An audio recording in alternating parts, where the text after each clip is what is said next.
Hey everyone, welcome to Yoga for Dentists. I'm Dr. Josie DeVideo, longtime dentist, registered yoga teacher, and certified wellness consultant. Today I'm chatting with Dr. Jessica Metcalfe, who is a strategic leadership and workplace culture consultant with a focus on professional and personal development.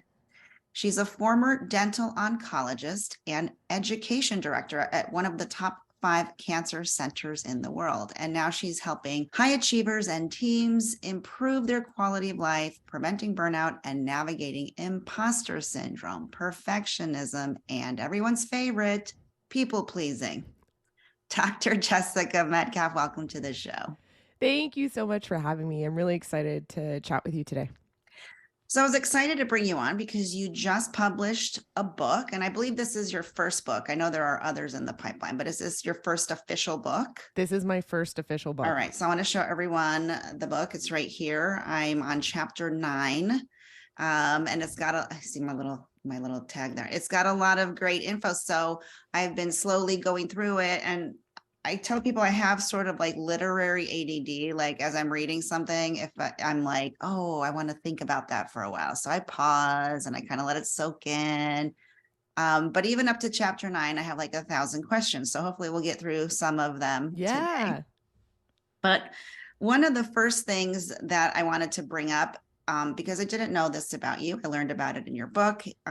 But despite your name, you are actually Italian, which I found intriguing because I'm Italian. So help me understand this. Sure.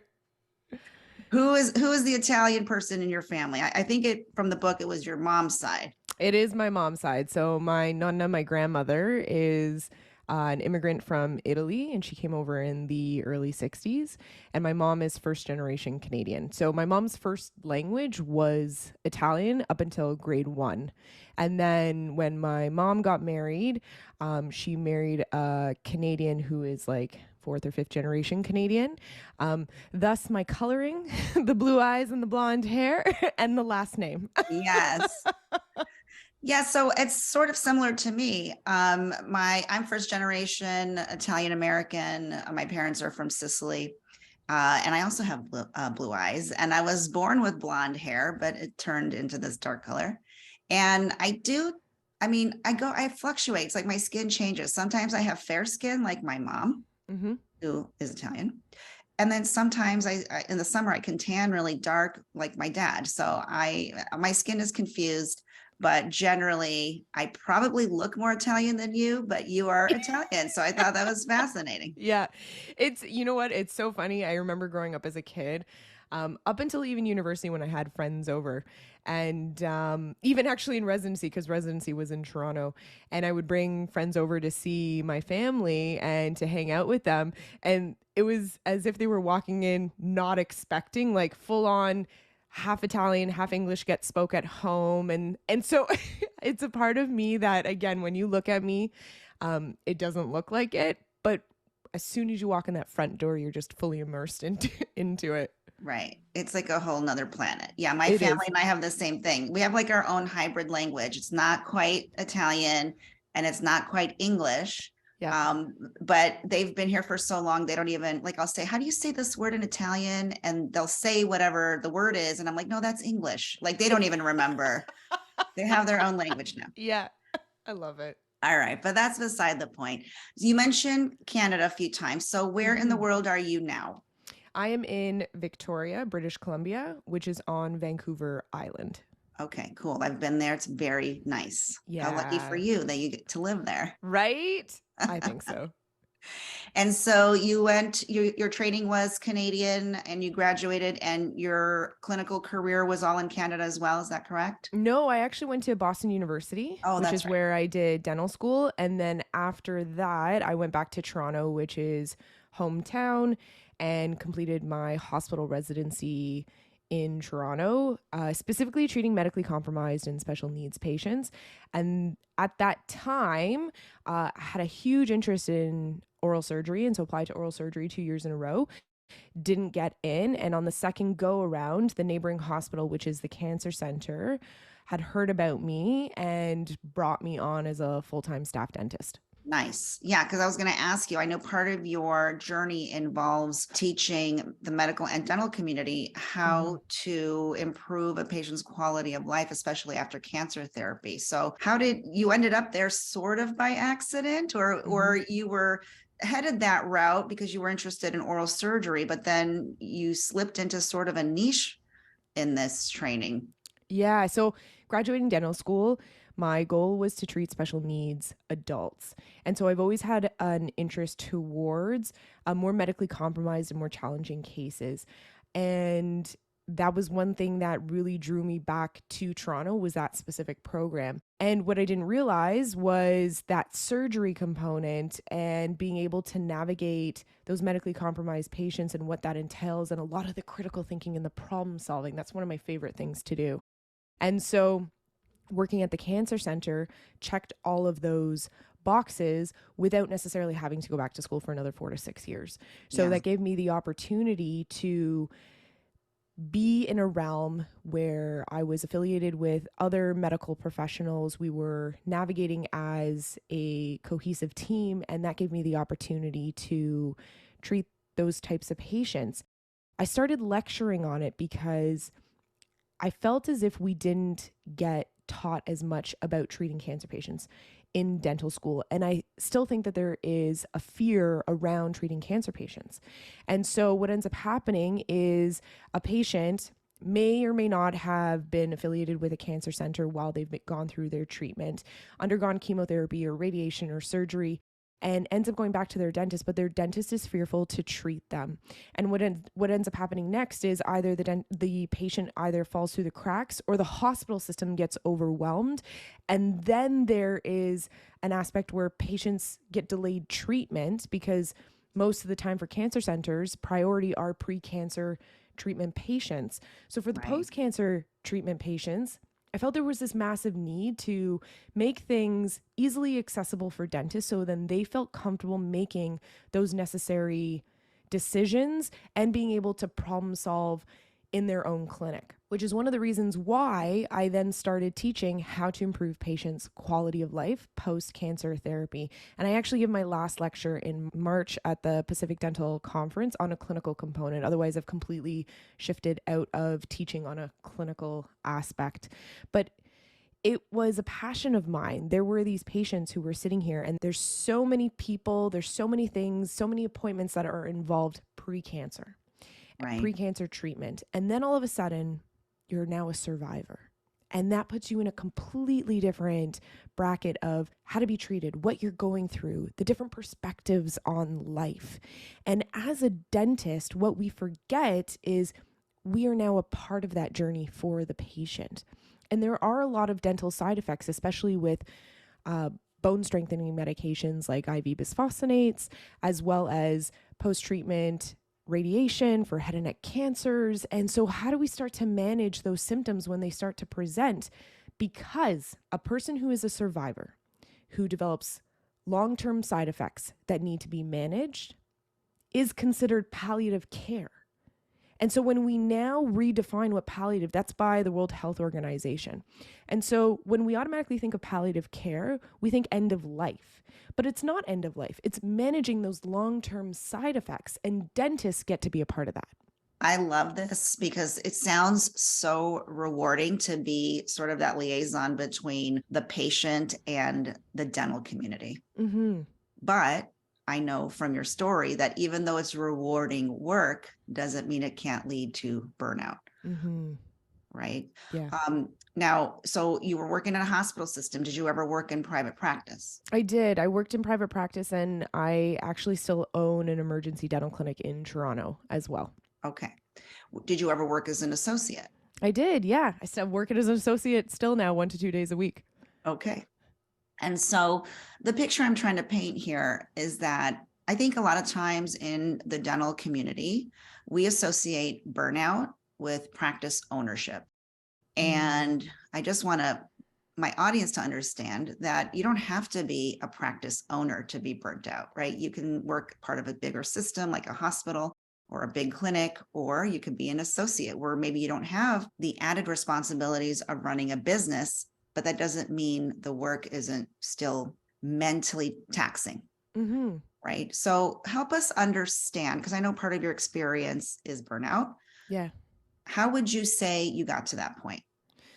So great question. And I appreciate the way that you laid it out, because that assumption of, well, if I'm doing this, then burnout happens, that's not the case.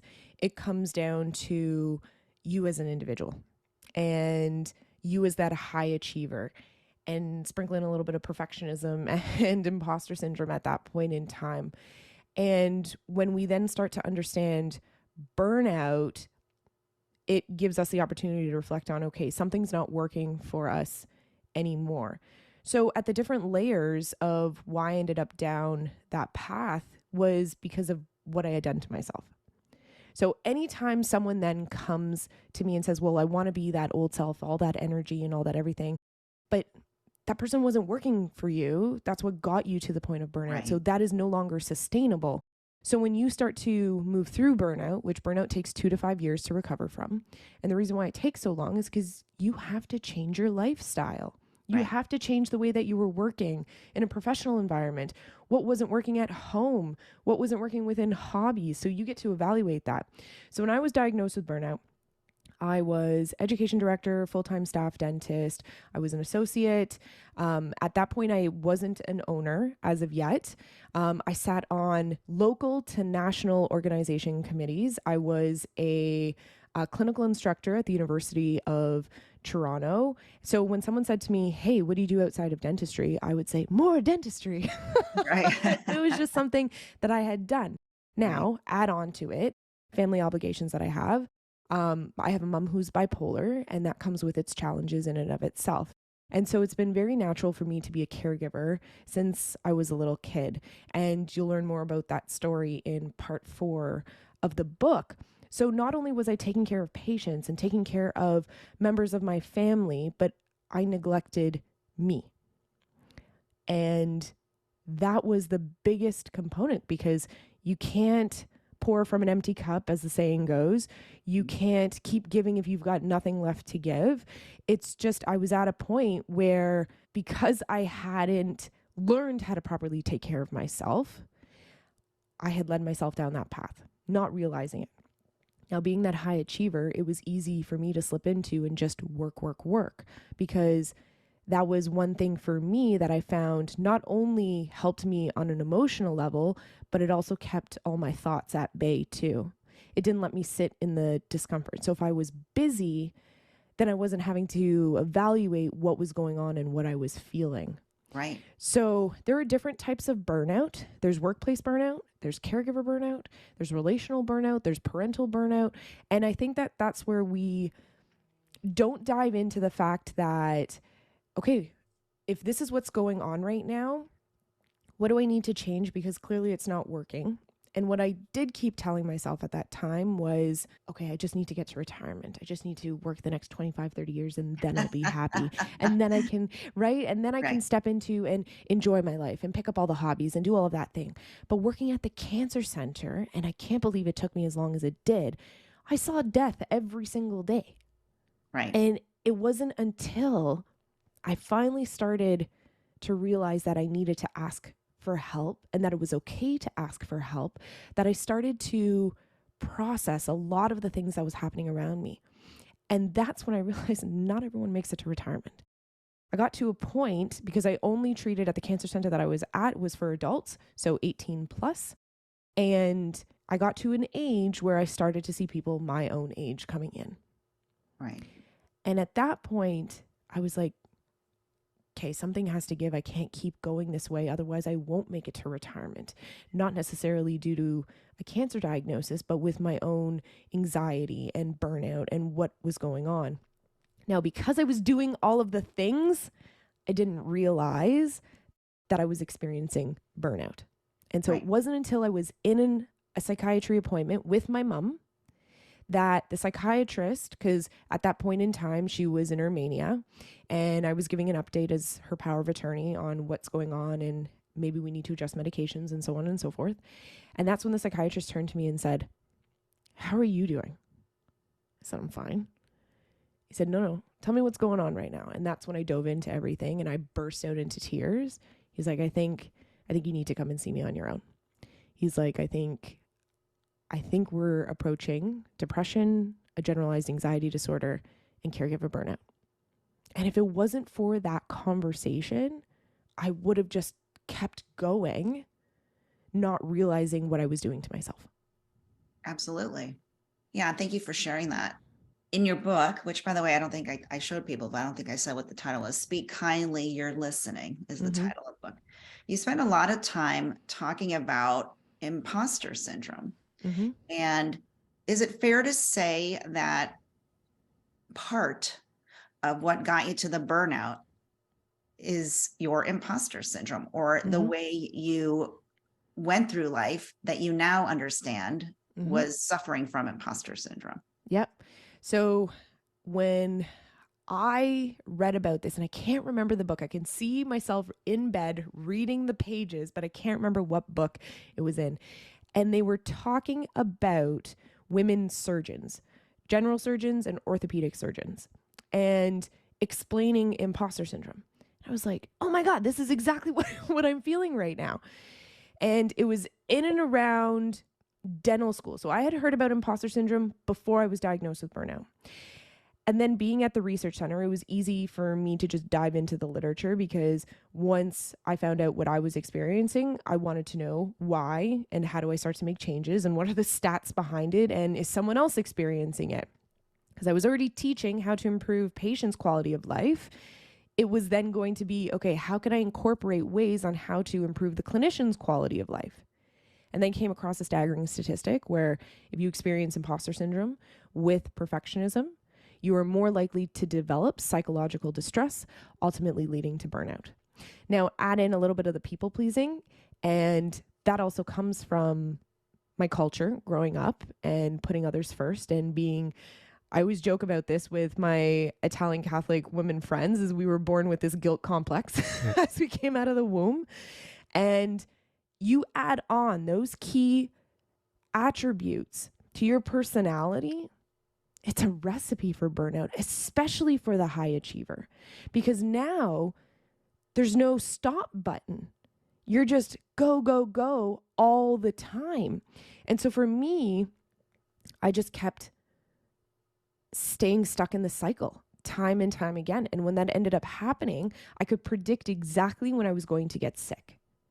And when I started to figure out, okay, well, this can't be normal. How is it that I'm predicting when I'm getting sick? It's because, again, I was trapped in those cycles of crippling self-doubt with the fear that someone was going to find out that I didn't belong there.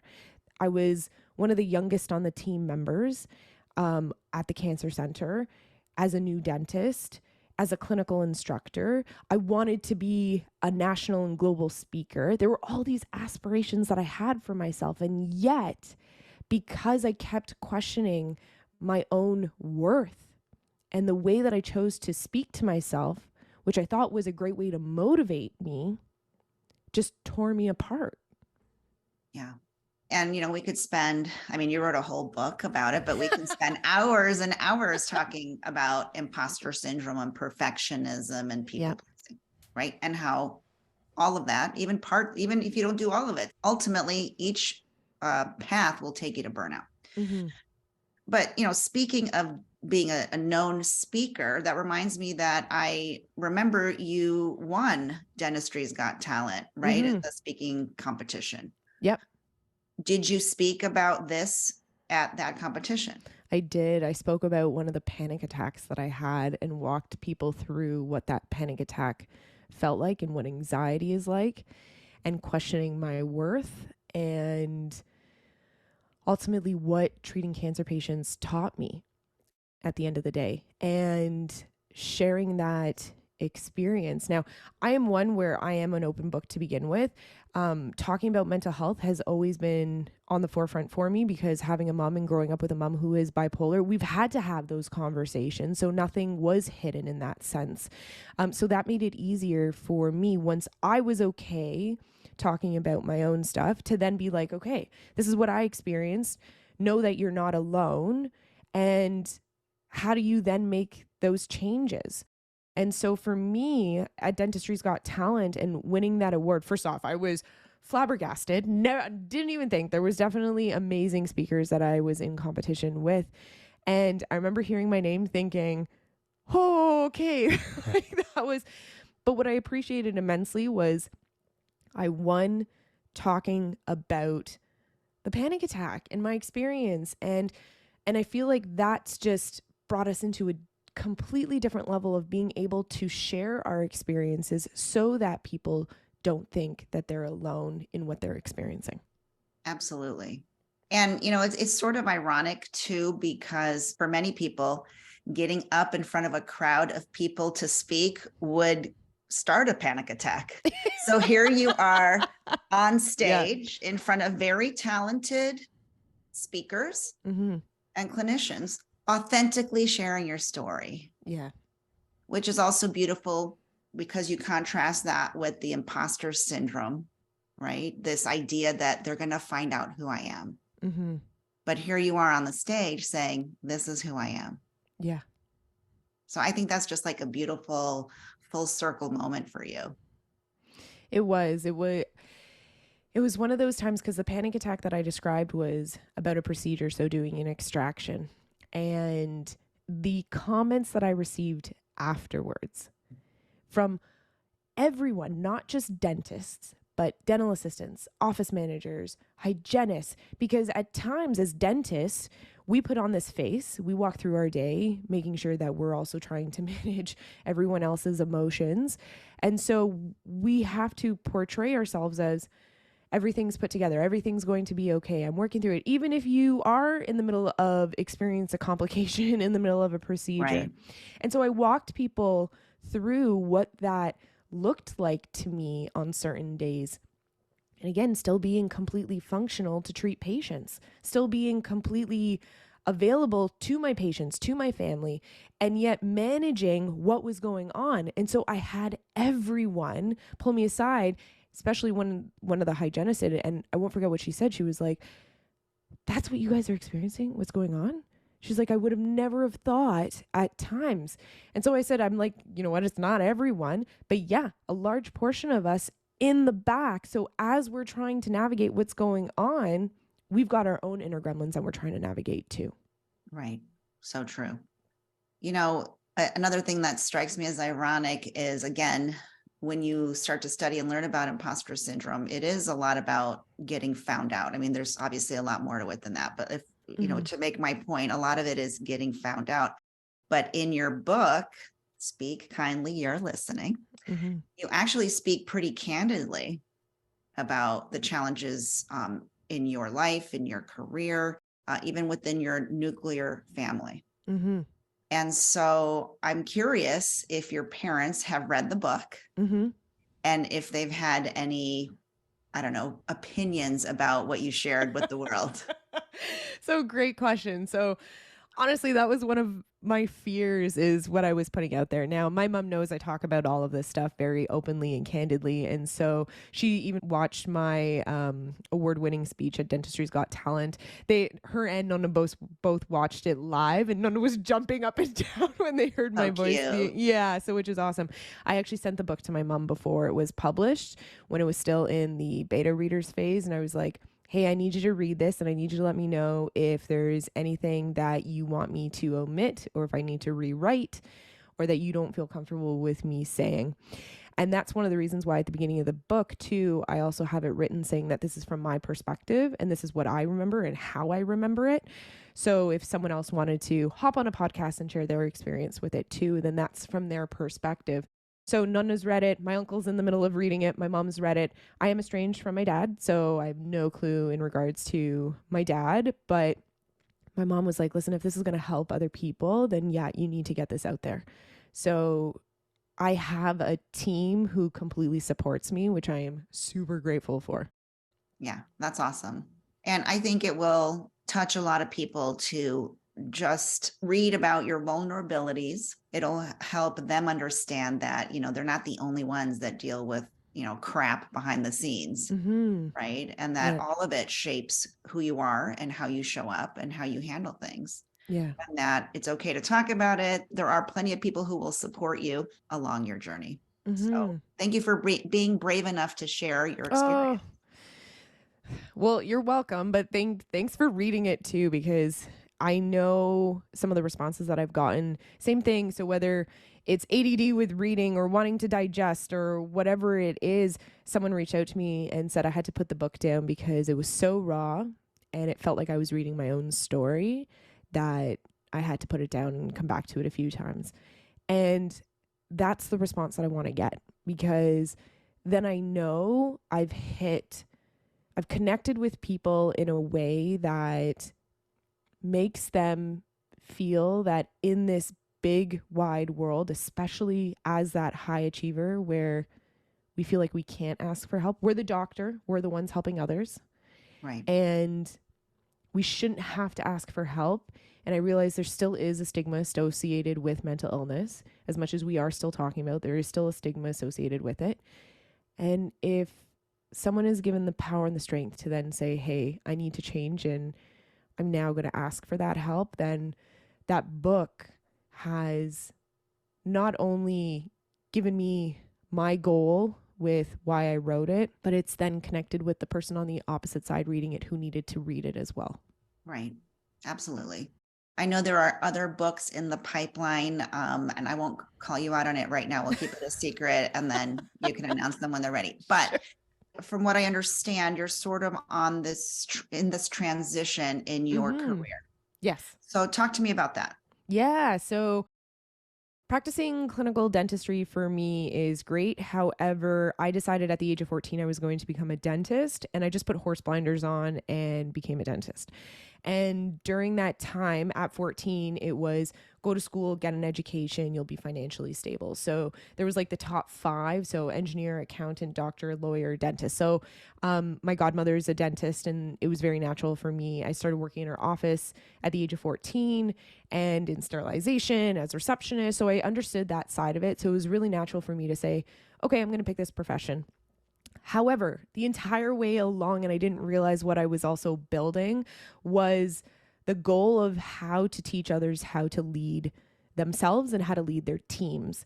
And right back in high school, it's so fascinating where I even had my coaches connect me with leadership conferences in high school that I attended. And so subconsciously the entire time and inadvertently I had been building up how to go about doing that. I did that in undergrad. I did that within dentistry by getting involved and becoming first delegate for our chapter at BU. And then once I got into the cancer center, becoming an education director and so on and so forth. My superpower is being able to see things from a bird's eye view and to give you an opportunity to reevaluate and readjust how then you can make those changes.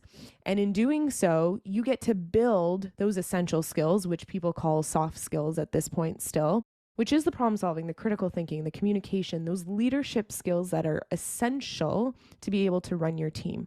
So the transition that I'm in right now is I'm actually working with dental offices, but I'm also rebranded to work with small to medium sized businesses to then be able to improve their leadership skills as well as improve their workplace culture.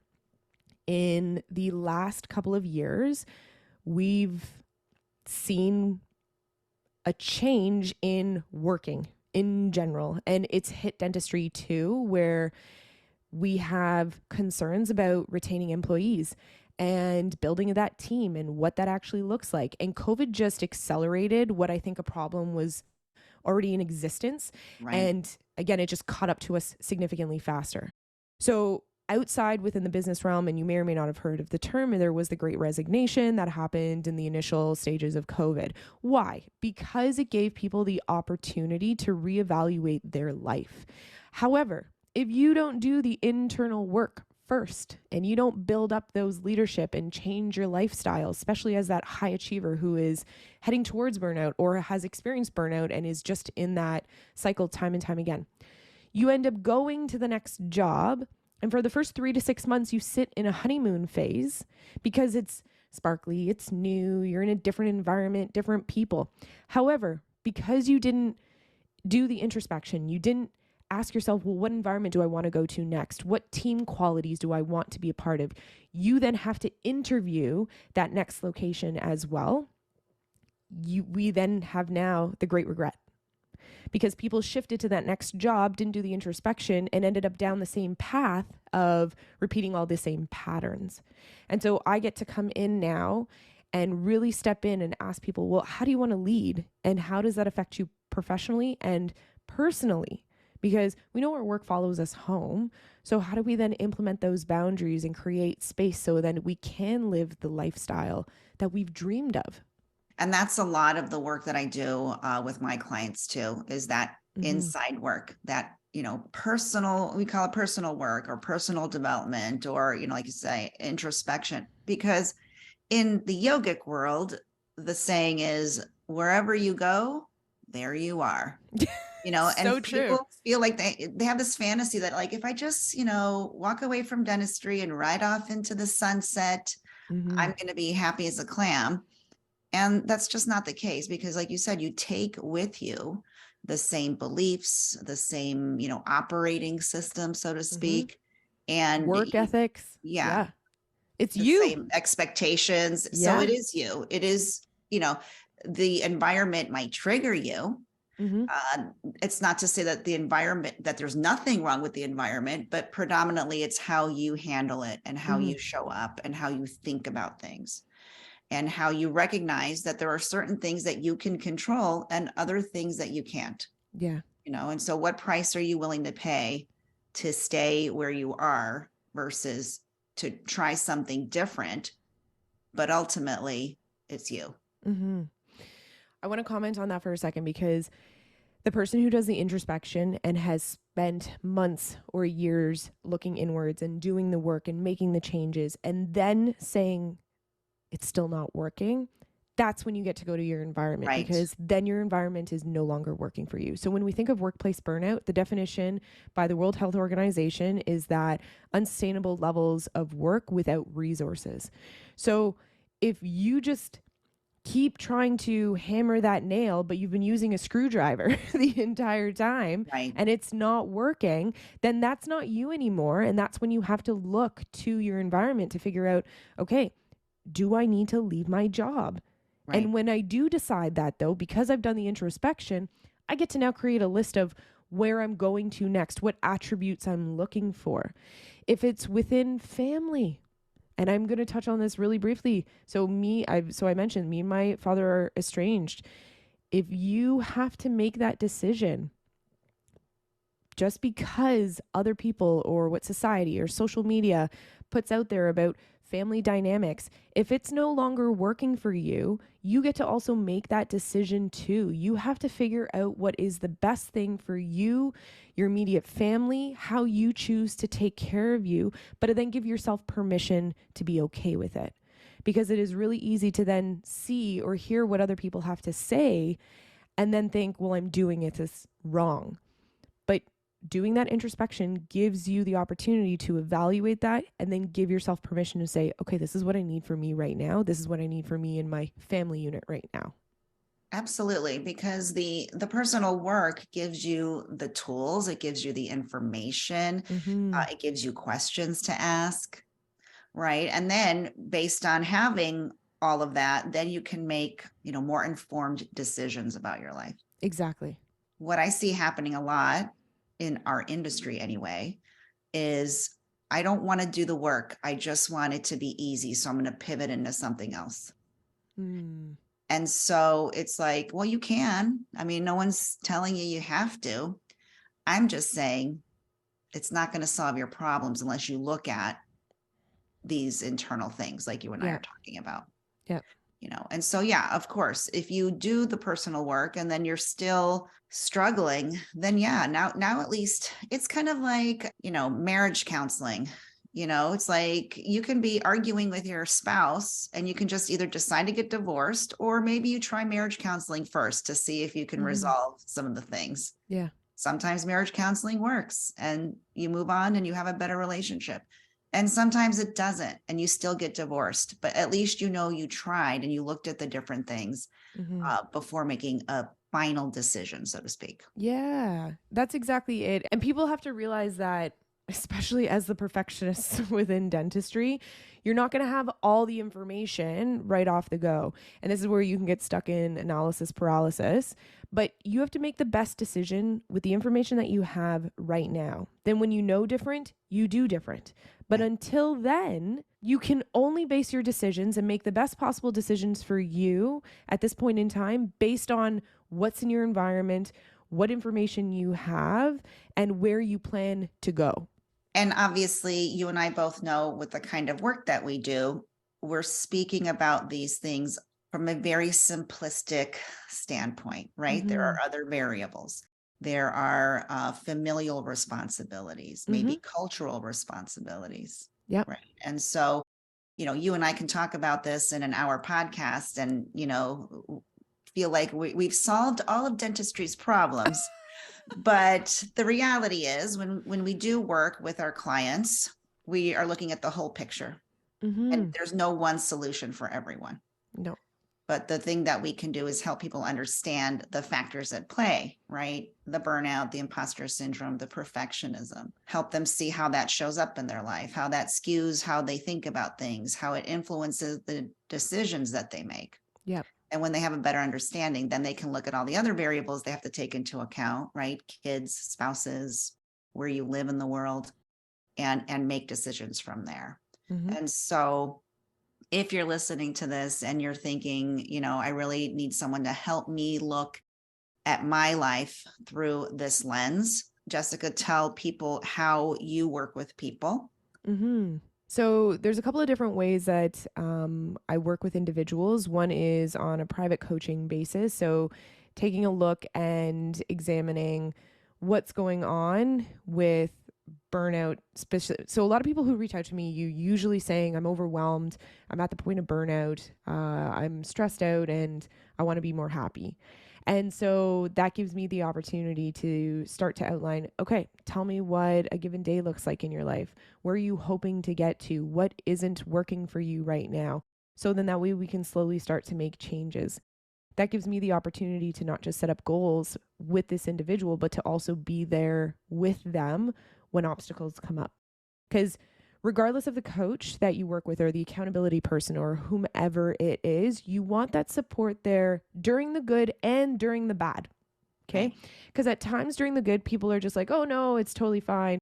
I would love when my clients when they get on the call with me and they're just like, I don't know what we're going to talk about today. And I was like, oh no, I've got us. Yeah. Don't worry about it. Because the thing is, even when things are good, you get to reflect on, well, why is it good? How do we get to repeat that and then replicate it, right? Instead of getting stuck in rumination, which is digging ourselves a hole, thinking that we're a horrible person, that we can't do something, we get to step into reflection. We get to analyze, okay, what do we want to do different? What were the extenuating circumstances? And so when I work with, that's from an individual basis. And then when I work with companies, we're evaluating them as a leader. So there's a bit of that aspect that comes in because being a leader also follows us home. But then starting to understand from a workplace culture, what do you want to leave behind? What isn't working in this workplace culture right now? And where do you want it to get to? And so we get to step into ways on how to make changes. And sometimes that means saying bye to some of our team members as well. Yeah. And if that's the case, then we get to step into and recognize that, again, this is the best decision for what we need and what I'm trying to build at this point in time. Awesome. Jessica, I know that your book has this really cool, I don't know, comes with like perks. Yeah. Tell our audience about the website and what they can find there. Yeah. So within the book, there's what I like to call brain training exercises. And so that gives you the opportunity to be able to process them. However, if you're like me, where you don't necessarily want to write in the book, if you wanted to have the workbook that goes with it. And so all the brain training exercises all in one go. And I believe off the top of my head, I think there's just over 20 brain training exercises. There's a book portal at the website www.speakkindlyyourlistening.com. So the title of the book itself, and it's completely free for you to access. There's videos, worksheets, all the tools and resources necessary for you to get started on this introspection journey. Awesome. Dr. Jessica Metcalfe, thank you so much for coming on to the podcast today and sharing your life, your journey with the audience. I hope it inspires them to pick up your book, Speak Kindly, You're Listening. It's chock full of information along with her very honest and authentic story. So I wish you the best of luck in all your future endeavors. Thank you so much for being with us today. Oh, thank you so much for having me.